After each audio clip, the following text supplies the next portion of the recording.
పరపతి పెరిగినా ఇప్పటి వరకు 1 మంత్ అయిపోయింది కానీ కేంద్రం నుంచి ఎటువంటి నిర్దిష్ట హామీ లేదు సార్ చంద్రబాబు మీద. ఈయన నాకే సీటు ఇప్పించుకోలేనోడు ఇంకా అక్కడ ఢిల్లీలో రాష్ట్రానికి ఏం చేస్తాడు అని, అంటే అమరావతికి నిధులు ఎట్లా తెస్తాడు, పోలవరాన్ని ఎట్లా పూర్తి చేస్తాడు, ఇవన్నీ కూడా ఆయన అడిగాడు. ఆయన అడగడంలో కూడా అర్థం ఉంది. నిజంగా కూడా ఈయన ఇప్పించలేదంటే ఇప్పించలేకపోయాను, నేను బీజేపీ మెంబర్ కాదు కదా, ఇవన్నీ కథలు మాట్లాడు. బీజేపీ మెంబర్ కాని వాళ్ళకంతా కూడా సీట్లు ఇచ్చేసిన తర్వాత ఎక్కడే ఉందిగా మనకి విరించి హాస్పిటల్, ఆమెకి బీజేపీ కాకముందే సీట్ ఇచ్చారు ఇక్కడ. కాబట్టి అలాంటి ఎగ్జాంపుల్స్ ఎలా ఉన్నాయి. సో రఘురామకృష్ణరాజు ఆవేదనలో అక్కడ అర్థం ఉంది. ఇప్పించలేకపోతే, నాకే ఇప్పించలేకపోతే ఏం చేస్తారు. నిజంగా కూడా ఇప్పుడు చంద్రబాబుకి ఎవరు ఊహించిన విధంగా ఒక పక్క విశాఖ ఉక్కు కర్మాగారాన్ని ప్రైవేటీకరణ చేసేది కూడా వేగవంతం చేస్తున్నారు. సో ఓవరాల్గా తీసుకున్నప్పుడు చంద్రబాబు ఇప్పటి వరకైతే ఏం సాధించింది లేదు. కేంద్రం నుంచి రాష్ట్రానికి ఎటువంటిది, ఆయన వచ్చిపోయాడు కానీ ప్రమాణ స్వీకారానికి కూడా ఎటువంటి హామీలు కూడా ఇవ్వకుండానే వెళ్ళిపోయాడు. ఇప్పటి వరకైతే ఏం జరగలేదు. ఢిల్లీకి కూడా ఆల్రెడీ ఒకసారి వెళ్ళొచ్చాడు చంద్రబాబు, మళ్ళీ ఈరోజు కూడా ఢిల్లీకి వెళ్తున్నాడు. మరి రాష్ట్ర ప్రయోజనాలని బ్రాడ్గా మాట్లాడుతున్నారు తప్ప కాంక్రీట్గా ఏమేమి హామీల కోసం నేను ప్రయత్నిస్తున్నాను అవి వచ్చాయా లేదా అనేది ఎక్కడ జరగట్లేదు. వేగ్గా రాష్ట్ర ప్రయోజనాల కోసం నేను కలుస్తున్నాను ఇలాగ మాట్లాడుతున్నారు కానీ రిజల్ట్ ఏంటో తెలీదు. సో ఈ నేపథ్యంలో ఆయన మాట్లాడింది కరెక్ట్. అయితే ఓవరాల్గా చంద్రబాబు కూడా ఆయనకి మరీ అన్యాయం చేయకుండా ఉండి ఇచ్చాడు. ఉండిలో ఆయన కూడా గెలవడని అందరూ అనుకున్నారు కానీ గెలిచాడు. ఒక రకంగా వేవ్ ఉంది కాబట్టి జగన్ యాంటీ వేవ్, అది ఆయనకు కూడా ఉపయోగపడి ఉండొచ్చు. రెండోది ఆయన డబ్బులు కూడా బాగా ఖర్చు పెట్టాడని చెప్తున్నారు. ఏదేమైనా ఆయన గెలిచాడు. గెలిచాక ముందే ఆయన నేను ఎమ్మెల్యే అయితే నన్ను స్పీకర్గా చూడాలనుకుంటున్నారు ప్రజలు అనేది కూడా ఆయన విష్ని ఎక్స్ప్రెస్ చేశాడు. అది కూడా తెలుగుదేశం వాళ్ళకి కోపం వచ్చింది. అంటే ఈయన గెలవక ముందే ఆయన నేను స్పీకర్ అంటున్నాడు అని. సో అంటే ఆయన డిక్లేర్ చేసుకునేసాడు స్పీకర్గా. అప్పుడే అనుకున్నారు ఏమన్నా చంద్రబాబు హామీ ఇచ్చాడేమో ఈయన, లేకపోతే ఈయన ఇంత ధైర్యంగా ఎలా చెప్తాడని కూడా అనుకున్నారు. కానీ అది ఫైనల్గా అయ్యన్న పాత్రుడికి వెళ్ళిపోయింది స్పీకరు. సో ఆ తర్వాత మంత్రివర్గంలో సీటు ఖచ్చితంగా ఉంటుంది, రఘురామకృష్ణరాజుకి మంత్రి ఇకపోతే ఇంకెవరికి ఇస్తారు అన్నట్టుగా జరిగింది. ఆయన కూడా తాను మంత్రి అన్నట్టుగా బిహేవ్ చేయడం మొదలుపెట్టాడు. నేను మంత్రి అయినాక ఆయన ఒక ఛానల్లో తల మీద ఇది చేసుకొని అమ్మతోడు ఒక్కొక్కడిని అంతు చూస్తారు నన్ను విమర్శించడం, ఇవన్నీ కూడా ఆయన మాట్లాడేశాడు. కానీ ఆయనకు మంత్రి పదవి కూడా ఇవ్వలేదు. పోనీ ఇంకేమన్నా టీటీడీ చైర్మన్ అని కూడా అన్నారు, అది కూడా లేదు. సో ఏది ఇచ్చేట్టుగా కనిపించట్లేదు. దాంట్లో ఆయనకి మామూలుగానే రఘురామకృష్ణరాజుకు ఉన్న నేచర్ అంటే ఏది కూడా ఆయన దాచుకొని లోపల ఒకటి పెట్టుకొని బయట ఒకటి మాట్లాడే నేచర్ ఆయనకి లేదు. ఏదైనా కొండబద్దలు కొట్టేస్తాడు. అది మంచి చెడు ఆయనకి అది చాలాసార్లు మంచిగానే ఇప్పటివరకు మంచిగానే ఉపయోగపడింది. కానీ ఇప్పుడు కొంత ఇబ్బందులు వచ్చే అవకాశం ఉంది.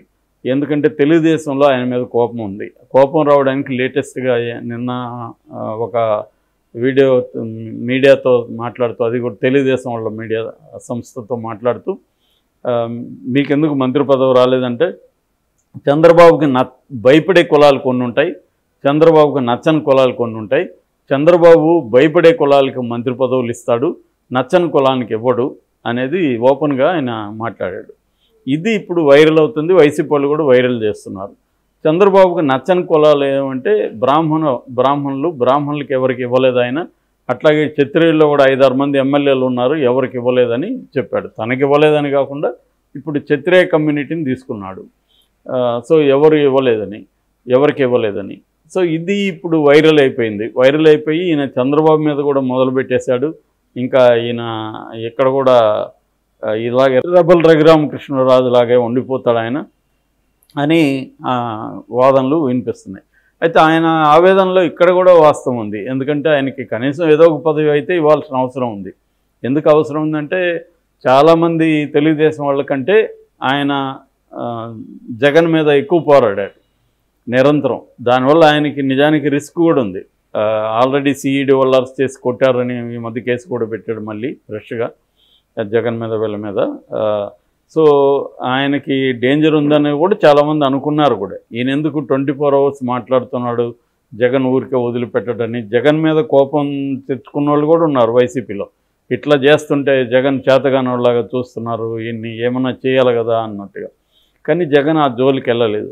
ఫిజికల్గా ఆయన ఏమి చేయాలని. లీగల్గా ఏం జరిగిందనేది మనకు తెలియదు. అరెస్టులు కొట్టారో లేదో ఈయన చెప్తున్నాడు, వాళ్ళు లేదంటున్నారు. అది ఎవరు చూడలేదు కాబట్టి అది మనం చెప్పలేం. అది కోర్టులు లీగల్గా తేలాల్సిన అంశం. నాకు తెలిసి అది ఏం తేలదు కోర్టులో కూడా. ఎందుకంటే ఈయన సాక్ష్యాన్ని ఎలా ప్రూవ్ చేస్తాడు? నన్ను కొట్టారు లాకప్లో అంటున్నారు. అప్పుడే సాక్ష్యాలు ప్రూవ్ కానప్పుడు 3 ఏళ్ల తర్వాత ఏం సాక్ష్యాలు ఉంటాయి? ఆరోపణల వరకే ఇవి. ఇబ్బంది పెట్టడం తప్ప అంతకంటే తేలేదైతే లేదు. కాకపోతే ఇప్పుడు తెలుగుదేశం వాళ్ళకి ఈయన వల్ల ఇబ్బందులు మొదలైనాయా అనేది ఇది ఉంది. కానీ జగన్ డీల్ చేసినట్టు చంద్రబాబు కూడా ఇతన్ని సైలెంట్గా డీల్ చేస్తాడు. ఆల్రెడీ లోకేష్ తీవ్ర ఆగ్రహాన్ని ఎక్స్ప్రెస్ చేశాడు RRR మీద అన్న ఒక వాదనలు కూడా వినిపిస్తున్నాయి. ఎందుకంటే ఏంటి నువ్వు అడిగింది ఇకపోతే నీ ఇష్టం వచ్చినట్టు మాట్లాడతావా అన్న ఇది వెళ్ళిపోయింది. అది గతంలో కూడా ఉంది. మరి అప్పుడు కూడా తెలుసు కదా జగన్కి ఈయనకి ఎందుకు కూడా వచ్చింది ఇప్పటివరకు తెలియదు ఎవరికి. ఈయన ఏదో అడిగాడు జగన్ ఇవ్వలేదనేది అందరూ అనుకుంటున్నారు తప్ప అదర్వైజ్ జగన్ మీద ఈయనకి ఎందుకు కోపం వచ్చింది, ఎందుకు జగన్ మీద ఇంత ఇదిగా మాట్లాడుతున్నాడు అనేది ఎవరికి ఇప్పటికి వరకు తెలియదు. సో అలాగే ఇప్పుడు ఈ నేచర్ అదే అని ప్రూవ్ అవుతుంది. ఆయనకి ఏమన్నా ఇవ్వకపోతే ఆయన ఇట్లా మాట్లాడతాడు అనేది బయటకు వచ్చింది. దీనివల్ల చంద్రబాబుకి ఇప్పటికిప్పుడేమీ తలనొప్పి అంటే చిన్న ఇబ్బంది ఉండొచ్చు అంతవరకే, కానీ జగన్కి నష్టం చేసినట్టుగా చంద్రబాబుకి ఈయన చేయలేడు. ఎందుకంటే ఒకటి ఆయనకి ఇప్పుడు మీడియా సపోర్ట్ అంటే తెలుగుదేశం మీడియానే చేయాలి. ఇప్పుడు వైసీపీ మీడియా ఆయన ఓన్ చేసుకొని ఫోకస్ చేయదు. చంద్రబాబు నష్టం అనుకున్నా కూడా వైసీపీ మీడియాకి ఇబ్బంది కాబట్టి వైసీపీ మీడియా చేయదు. తెలుగుదేశం మీడియా చేయక వైసీపీ మీడియా చేయకపోతే ఆయన మాట్లాడేది ఎక్కడొస్తుంది? రోజు ఇంకేదో ఆయన పర్సనల్ వీడియోలో లేదా మనలాంటి యూట్యూబ్ ఛానల్లో మాట్లాడుకోవాలి. దానివల్ల ఆయనకి ప్రముఖంగా ఏమీ రాదు. రెండోది ఆల్రెడీ ఈయన వైసీపీలో చేశాడు, ఇప్పుడు ఇక్కడ కూడా చేశాడంటే ఈయన నేచర్ ఇంతే, ఈయనకి అనుకున్నది ఇకపోతే ఇలాగే చేస్తాడు అనేది అయిపోతుంది తప్ప ఆయన క్రెడిబిలిటీ అనేది పోతుంది. సో అది ఆయన కూడా ఆలోచించుకోవాలి. ఎక్కువ చేస్తే ఒక స్థాయి వరకు చేయొచ్చు, కానీ డిమాండ్ చేయడం అడగడం ఎక్కువ చేసి నువ్వు నాకు మంత్రి పదవి ఇవ్వలేదు కాబట్టి నేను రోజు నీ గురించి నెగిటివ్గా మాట్లాడతానంటే క్రెడిబిలిటీ పోతుంది జనంలో. సో వినేవాళ్ళలో క్రెడిబిలిటీ పోతుంది. రెండోది తెలుగుదేశం మీడియా వైసీపీ మీడియా లాగా చేతగాని మీడియా కాదు, వెరీ పవర్ఫుల్. ఈయన భాగవతాలంతా తవ్వడం మొదలు పెడతారు మళ్ళీ. అది రివర్స్ అయిందనుకో ఆయనకే ఇబ్బంది. సో అది ఆయనకు కూడా తెలియదని నేను అనుకోవట్లేదు. బట్ ఏదో ఒక ఎక్స్ప్రెస్ చేసి చూశాడు, టెస్ట్ చేస్తున్నట్టుగా కనపడుతుంది. ఇదేమన్నా పాజిటివ్